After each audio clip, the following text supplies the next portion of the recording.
the sea was. But I saw him, one great head with goggle eyes, like a diabolic cherub, flying in those fallen skies. I have heard the horse deniers. I have known the wordy wars. I have seen a man by shouting seek to orphan all the stars. I have seen a fool, half-fashioned, borrow from the heavens a tongue, so to curse them more at leisure. And I trod him not as dung, for I saw that finny goblin hidden in the abyss untrod, and I knew there can be laughter on the secret face of God. Blow the trumpets, crown the sages, bring the age by reason fed. He that sitteth in the heavens, he shall laugh, the prophet said.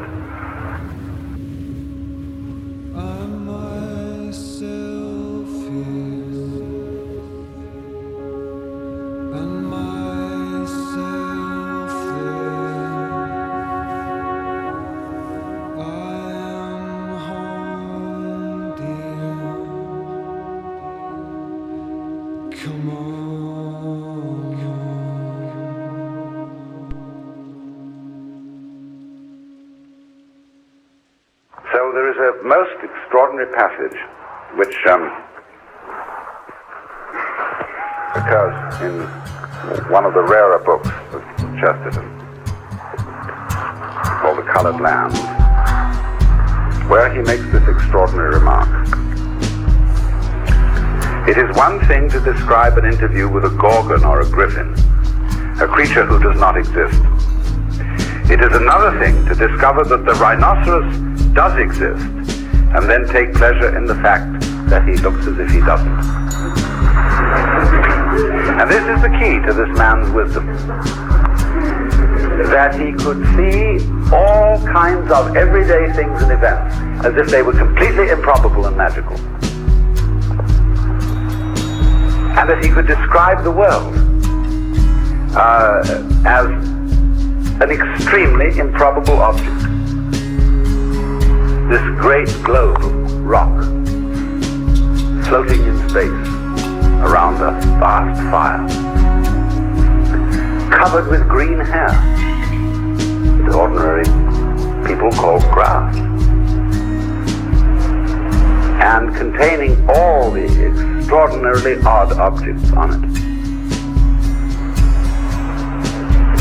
And when he thought about this, he realized two things that are not ordinarily realized by religious people. And the two things are this. He realized that the world created by God is a form of nonsense, and that one of the most important features of the divine mind is humor. In one of his essays, he says, so often when I have written the word cosmic, the printer makes a misprint and prints it comic. But he said there's a certain unconscious wisdom in that. The cosmic is the comic. Dante wrote the Divine Comedy, an account of earth, heaven, purgatory, and hell. The Divine Comedy. And one finds, you see, that in ordinary people's religious attitudes, there is a lack of both these things, of nonsense and of humor. When I was a boy, I was brought up in the Church of England. I went to school at King's School, Canterbury. And of course, we attended innumerable services in that great cathedral. And one of the cardinal sins which one could commit was to laugh in church. And that is, of course, because the same reason that judges don't like laughter in court. That laughter is threatening to tyrants.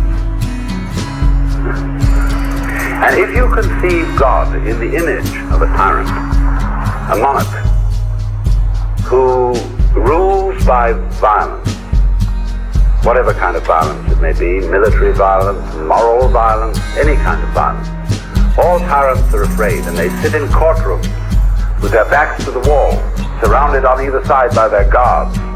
And everybody who comes in, of course, has to fall flat on their faces, because in that position it's more difficult to attack.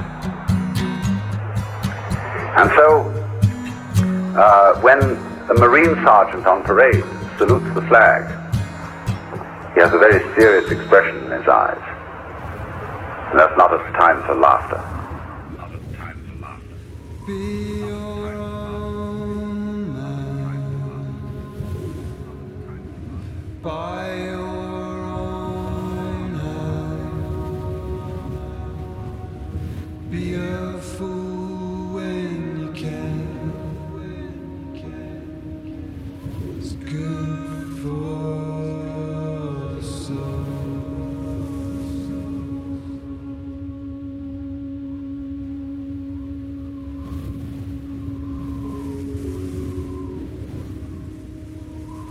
One of the fundamental insights that is underlying all Chesterton's work is that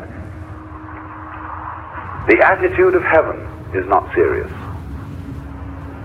There's a famous passage in his book Orthodoxy where he says, things like stones are subject to gravity. They are heavy, they are grave, they are serious. But in all things spiritual there is lightness, and therefore a kind of frivolity. The angels fly because they take themselves lightly.